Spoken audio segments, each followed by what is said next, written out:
আসসালামু আলাইকুম ভিউয়ার্স, আশা করছি আল্লাহর রহমতে সবাই ভালো আছেন এবং সুস্থ আছেন।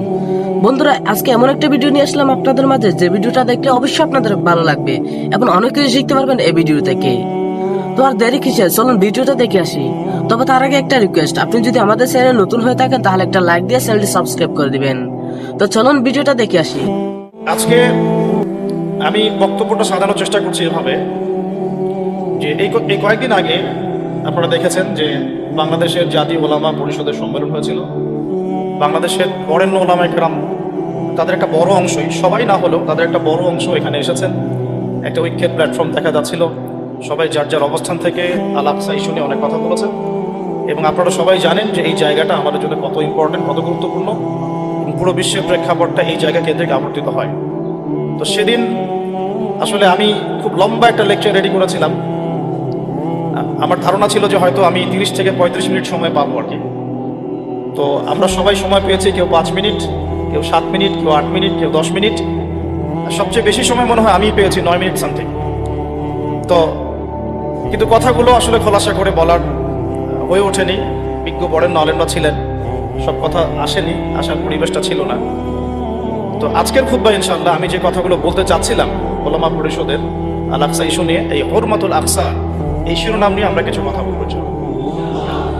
আজকে খুতবার উদ্দেশ্য হচ্ছে আপনাদেরকে আমাদের মূল লক্ষ্যটা চেনানো, যে আমরা যে জেনারেশনটাকে নিয়ে স্বপ্ন দেখছি, আসলে এই জেনারেশনের ফিউচার কোথায়, মুসলিম উম্মার ফিউচার কোথায়, কোন জায়গা স্বাধীন না হওয়া পর্যন্ত মুসলমানরা স্বাধীন হবে না। এই বিষয়গুলো আমরা একটু 30 মিনিটে পর্যালোচনা করবো ইনশাআল্লাহ। প্রথম যেখান থেকে আমি স্টার্ট করতে চাই, আল্লাহ রাব্বুল আলামিন সর্বপ্রথম যখন আদম আলাইহিস সালামকে দুনিয়াতে পাঠান, সর্বপ্রথম যে মসজিদ নির্মিত হয়েছে সেটা হলো কাবা। কোন মসজিদ?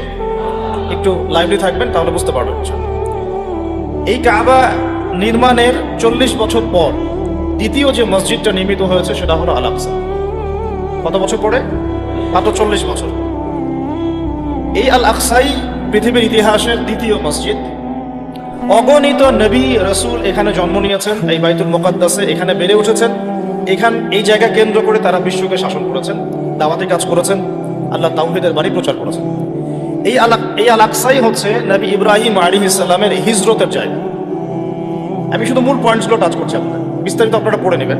এই আল আকসাই হচ্ছে নবী ইব্রাহিম আলাইহিস সালামের হিজরতের জায়গা। তিনি থাকতেন ব্যাবিলনে, ইরাকের বাবেল শহরে। সেখান থেকে মূর্তি পূজারী পরিবার ত্যাগ করে তিনি চলে গিয়েছিলেন এই আল আকসায়, জেরুজালেমে। ওই জায়গাকে তখন বলা হতো শাম। এখন ওই জায়গাকে শামই বলা হয়, কিন্তু এখন শাম বলতে আমরা বেসিক্যালি সিরিয়াকে বুঝি। কিন্তু আসলে শাম শব্দ দিয়ে এই সিরিয়া শুধু না, প্যালেস্টাইন, লেবানন, জর্ডান, সিরিয়া পুরো জায়গাটাই শামের অন্তর্ভুক্ত। আগে ওই জায়গাকে বলা হতো কেনান। কি বলা হতো? কেনান।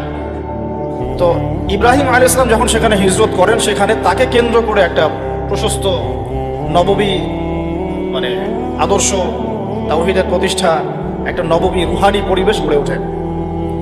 এবং নবী ইব্রাহিম আলাইহিস সালামের দুজন স্ত্রী ছিলেন, সারা আলাইহিস সালাম এবং হাজারা আলাইহিস সালাম। সারা আলাইহিস সালাম তার সাথে ওখানে থাকতেন, ওই কেনানে, অর্থাৎ বাইতুল মুকাদ্দাসের কাছাকাছি। আর আরেক স্ত্রী হাজারা আলাইহিস সালাম থাকতেন এই মক্কায়, কাবায়, যাকে কেন্দ্র করে এখানে একটা সভ্যতা গড়ে ওঠে, যেটা আপনারা জানেন ইসমাইল আলাইহিস সালামের কুরবানি। এবং এই বংশেই নবী সাল্লাল্লাহু আলাইহি ওয়াসাল্লামের একজন দাদা আছেন, তার নাম হলো আদনান। আবু তো আদনান না, আদনান। এবং এই আদনান কেন্দ্র করে ওখানে আদনানি আরব বলে একটা ট্রাইব চালু আছে। ওখানে আরবের অনেকগুলো ধারা আছে, আরবে আরিবা, আরবে বাহিদা, আরবে মুস্তারিবা। এভাবে আস্তে আস্তে একটা পর্যায়ে গিয়ে আদনানি আরব একটা আরব দেখা যায়। এই বংশের একজন মানে মহাপুরুষের নাম হলো ইসমাইল আলাইহিস সালাম। এই বংশেরই ইসমাইল আলাইহিস সালাম থেকেই আস্তে আস্তে আস্তে আস্তে এদিকে আসে। আর এই আদনানি আরব যারা, তাদের বংশেই শেষ নবী মুহাম্মদ সাল্লাল্লাহু আলাইহি ওয়াসাল্লামের জন্ম হয়েছে। কারণ এই বংশেই হচ্ছে বনু হাশিম এবং কুরাইশদের মধ্যে একটা ট্রাইব বনু হাশিমের মধ্যে আমাদের প্রিয় নবী মুহাম্মদ রাসূলুল্লাহ সাল্লাল্লাহু আলাইহি ওয়াসাল্লামের জন্ম হয়েছে। এবং বনু ইসরাঈলকে আল্লাহ পাক একটা ওয়াদা দিয়েছিলেন, তোমরা যদি ভালো থাকো, ওয়া ইন আহসানতুম লিআনফুসিকুম ওয়া ইন আসাতুম ফালাহা। আল্লাহ পাক ওয়াদা করছেন, তাদেরকে আরো ওয়াদা করছেন যে ওয়া ইন উদ্তুম উদনা, মানে সহজ কথায়, তোমরা যদি ভালো থাকো এই জায়গায় তোমাদের সাথে ভালো বিহেভ করা হবে। তোমরা যদি এই ফিলিস্তিন এই অঞ্চলটাতে ভালোভাবে বসবাস করতে চাও, আল্লাহর আদেশ মেনে চলতে পারো, তোমাদেরকে ভালোভাবেই রাখা হবে। কিন্তু তোমরা যদি উদ্ধত আচরণ করো, তোমাদেরকে এখান থেকে আমি বের করে দেব। এটা আল্লাহ পাকের সুন্নাহ। ওয়ালান তাজিদা লিসুন্নাতিল্লাহি তাবদীলা, আল্লাহ পাকের সুন্নতের মধ্যে কোনো ব্যত্যয় থাকবে না। এই প্রতিশ্রুতি তাদেরকে দেওয়া হবে এবং তারা সেখানে থাকতে লাগলো। প্রথমে তারা বেশ ভালোই ছিল এবং তারা কিন্তু তখন মুসলিমই ছিল, কারণ তারা আল্লাহ পাকের আনুগত্য করতেন। প্রত্যেক নবী ইহুদি ছিল না, তারা ছিল মুসলিম। এটা একটা কথা অনলাইনে চলে আসছে, হ্যাঁ, কিছু যাক আমি বলতে চাচ্ছি না, হয়তো জানে না, না জানা হতে পারে, মানুষ নাও জানতে পারে। তা কোনো নবী রাসূল ইহুদি বলা যাবে না, তারা মুসলিম ছিলেন, কারণ তারা আল্লাহ পাকের দাসত্ব করতেন, ইখলাসের সাথে আত্মসমর্পণ করতেন। আর যে আল্লাহর সামনে আত্মসমর্পণ করে তাকে আমরা মুসলিম বলি। তা আমরা নবী রাসূলদেরকে বলবো না এভাবে তারা ইহুদি ছিলেন, না, তারা মুসলিম ছিলেন। তবে সভ্যতাটার নাম ছিল বনু ইসরাইল, বংশটার নাম ছিল বনু ইসরাইল। তো বনু ইসরাইল থেকে ইহুদি নাম কিভাবে হলো সেটাও আমি একটু পরে বলছি। এখন এই ইয়াকুব আলাইহিস সালামের বংশ বাড়তে লাগলো। আপনারা জানেন, সূরা ইউসুফ পড়ে দেখবেন, তার মোটামুটি 12 সন্তান হয়ে গেল। 12 সন্তানের মধ্যে এক সন্তানের নাম হলো ইউসুফ, আর তার ভাই যার নাম পাই আমরা বেনিয়ামিন, তাই না? নেতানিয়াহু না আবার, ঠিক আছে, বেনিয়ামিন। নামগুলো কেন মিলে যায় বুঝেন? তারা কিন্তু তাওরাত, ওল্ড টেস্টামেন্ট, নিউ টেস্টামেন্ট এগুলো কাটাকাটি করে নামটার আগে ওদের একটা ভিশন আছে, ওইদিকে আমরা পড়ে আসতেছি। এখন এই ইয়াকুব আলাইহিস সালামের যে কওম, যে ট্রাইব, তার যে সন্তানরা, ওই সৎ ভাইদের গল্প আপনারা জানেন, সূরা ইউসুফ বিস্তারিত পড়লে দেখবেন যে তারা দুর্ভিক্ষের কবলে পড়ে সেখান থেকে মিশরে আসে। মিশরে কিভাবে আসলো তারা? আচ্ছা, তার আগে আপনাদেরকে একটা শব্দ বলি, সেটা হলো হোলি ল্যান্ড। এই শব্দটাকে মাথায় রাখবেন, হোলি ল্যান্ড। শুধু ফিলিস্তিন জুড়ে নয়, বরং মিশরের নীলনদ থেকে শুরু করে ইরাকের ইউফ্রেটিস পর্যন্ত এই পুরো জায়গাটাকে বলা হয় হোলি ল্যান্ড। এই জিনিসটা মাথায় রাখবেন। এখনকার বিশ্বের যত কিছু হচ্ছে হোলি ল্যান্ডকে কেন্দ্র করে, এবং ভবিষ্যতেও যা হবে এই বিশ্বে ওই জায়গার স্বাধীনতাকে কেন্দ্র করে। ওই জায়গার দখলদারিত্ব নিয়েই সব কনফ্লিক্টগুলো হতে থাকবে ওয়ার্ল্ডে। জায়গাটার নাম হোলি ল্যান্ড। এই হোলি ল্যান্ড শব্দটা কিন্তু কোরআন থেকে নেওয়া হয় নাই, এটা ওরা ওদের মতো করে সাজিয়ে নিয়েছে, ওদের ওল্ড টেস্টামেন্ট, নিউ টেস্টামেন্ট থেকে। তারা মনে করে এবং তারা দাবি করে এই জিউসরা যে এই পুরো হোলি ল্যান্ড আল্লাহ তাদেরকে দিয়েছেন। নাউজুবিল্লাহ। কাদেরকে দিয়েছেন আমরা দেখবো এখন ইনশাআল্লাহ।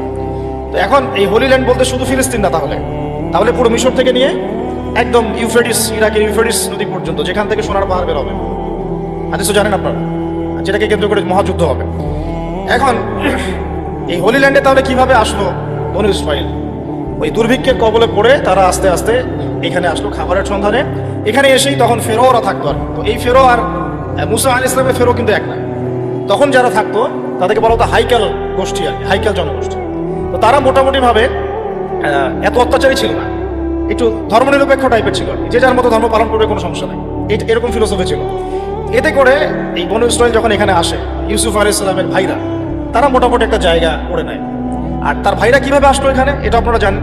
প্রথমে ইউসুফকে কুয়ায় ফেলে দিল, সেখান থেকে রাজা কিনে নিল, সেখান থেকে রাজপ্রাসাদে, ওখান থেকে ওই যে প্রলোভন, জেনার প্রলোভন, সেখান থেকে তিনি কারাগারে মাশাআল্লাহ 12 থেকে 14 বছর মনে হয়েছিলেন, না, মোটামুটি 12 বছরের মতো জেল জীবন শেষ করে আবার এই রাজপ্রাসাদে অ্যাজ এ কি বলবো, খাজেন মানে হচ্ছে যার অর্থ, একটা রাষ্ট্রের অর্থের দায়িত্ব থাকে, অর্থ মন্ত্রণালয়ের প্রধান বলা যায়। একটা রাষ্ট্রের অর্থ মন্ত্রণালয়ের প্রধান হলেন ইউসুফ আলাইহিস সালাম।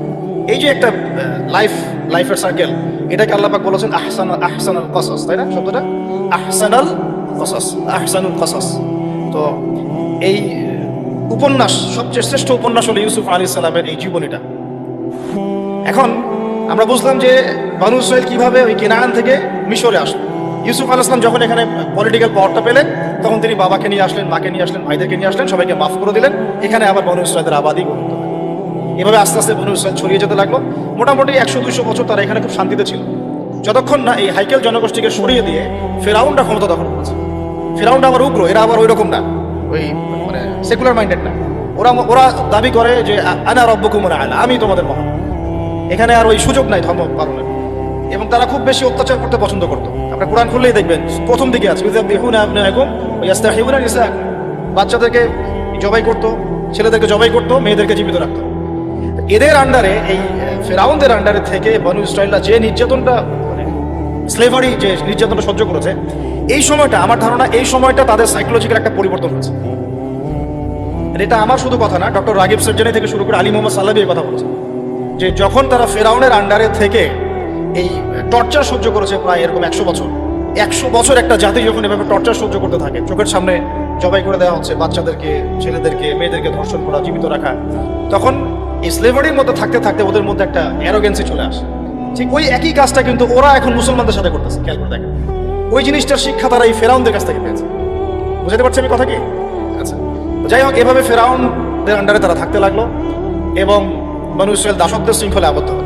তারা দেখেন ওই জেরুজালেম থেকে এখানে দাসত্বের শৃঙ্খলে আবদ্ধ হওয়ার কারণ কি? আল্লাহ পাকের হুকুম আহকাম থেকে তারা সরে গিয়েছে। এবার আল্লাহ পাক আবারও তাদের প্রতি দয়া করলেন। কি দয়া করলেন? আল্লাহ পাক তাদেরকে আবার একজন নবী দিলেন। সেই নবীর নাম নবী মুসা আলাইহিস সালাম। কি নাম? মুসা আলাইহিস সালাম তাদেরকে আবার এই জায়গা থেকে উদ্ধার করলেন। ইতিহাস বলতে চাচ্ছি না, আপনারা পড়েছেন, অনেকেই জানেন। কোরআনের পাতায় পাতায় ফেরাউন আর বনী ইসরাইল, কিভাবে ফেরাউনকে ডুবে মারা হলো, কিভাবে বনী ইসরাইলকে নিয়ে তিনি এখান থেকে বের হলেন। গিয়ে বনী ইসরাইল ফেরাউনের হাত থেকে নাজাত পেয়ে যখন ফেরাউনের দলবল লোহিত সাগরে ডুবে মরলো, এরপরে কিন্তু মুসা আলাইহিস সালাম তার এই অনুসারীদেরকে নিয়ে এই জেরুজালেমের দিকে আবার যাচ্ছিলেন। মনে আছে? তারা 40 দিনের মধ্যে বাছুর পূজা শুরু করলো। মনে আছে না? 40 দিনের মধ্যে তারা বাছুর পূজা শুরু করলো। ওখানে সামেরি নামে একজন ব্যক্তি বের হলো, সে মানুষকে মূর্তি পূজা শেখানো শুরু করলো। ইউসুফ আলাইহিস সালামের সোনালী যুগ থেকে নিয়ে মুসা আলাইহিস সালাম এই পর্যন্ত এখানেও কিন্তু মোটামুটি 200-400 বছর চলে গেছে। এরপরে নাজাতপ্রাপ্ত বনী ইসরাইল যাদের প্রতি আল্লাহ পাক রহম করলেন, তাদেরকে নিয়ে মুসা আলাইহিস সালাম এই ফিলিস্তিনের দিকে এগিয়ে যাচ্ছিলেন। যেতে যেতে আল্লাহ রাব্বুল আলামিন তাদেরকে একটা আদেশ করলেন যে ওই বাইতুল মুকাদ্দাসে এখন আমালেকা সম্প্রদায় বসবাস করছে। কোন সম্প্রদায়? এখন আমালেকের অনেক শক্তিশালী, এক খুবই ফিজিক্যালি স্ট্রং। তো তোমাদেরকে ওই জায়গা যদি এখন পেতে হয় তাহলে এদের সাথে জিহাদ করতে হবে। এই ঘটনাটা কিন্তু সূরা বাকারার শেষের পারার মধ্যে আছে, একদম শেষের দিকে। তো মুসা আলাইহিস সালামের জীবদ্দশায় এই জিহাদটা হয়নি। মুসা আলাইহিস সালামের জীবদ্দশায় এই আদেশটা এসেছিল, কিন্তু মুসা আলাইহিস সালাম তার অনুসারীদেরকে বলেছিলেন যে আল্লাহ পাক আমাদেরকে জিহাদ করে বাইতুল মুকাদ্দাস জয় করতে বলেছেন। তখন তার অনুসারী বনী ইসরাইল বলেছিল, ইযহাব আনতা ওয়া রাব্বুকা ফাকাতিলা, তুমি আর তোমার রব গিয়ে যুদ্ধ করো, আমরা এখানে বসে থাকলাম। ওয়া ইন্না হাউনা কাঈদুন। কোন বনী ইসরাইলের কথা বললো? যাদেরকে আল্লাহ পাক একটু আগেই বিপদ থেকে উদ্ধার করে এখানে নিয়ে আসলেন। আর শর্ত আল্লাহর কি? ওয়া ইন উদ্তুম উদনা, ঠিক থাকলে ঠিক, বেঠিক থাকলে বেঠিক। তোমরা ঠিক থাকলে ঠিক থাকবো আমি। ধন্যবাদ বন্ধুরা সম্পূর্ণ ভিডিওটা দেখার জন্য। ভিডিওটা যদি ভালো লাগে তাহলে আমাদের চ্যানেলটি সাবস্ক্রাইব করে দিবেন। ধন্যবাদ।